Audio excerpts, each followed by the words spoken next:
বৃন্দাবনের বয়স্যদের সঙ্গে শ্রীকৃষ্ণের সখ্য এত অন্তরঙ্গ যে তারা কখনো কখনো নিজেদের শ্রীকৃষ্ণের সমান বলে মনে করেন।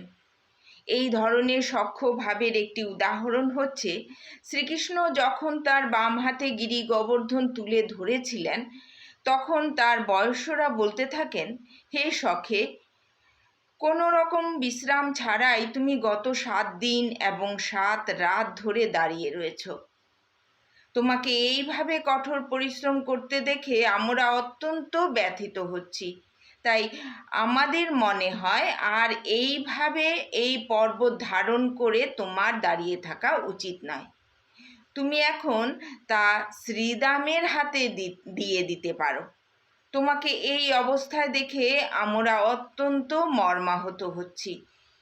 তুমি যদি মনে করো যে শ্রীদাম গিরি গোবর্ধন ধারণ করতে সক্ষম হবে না, তাহলে অন্তত তুমি সেই পর্বতটিকে তোমার বাম হাত থেকে ডান হাতে স্থানান্তরিত করো, যাতে আমরা তোমার বাম হাতটি মালিশ করে দিতে পারি।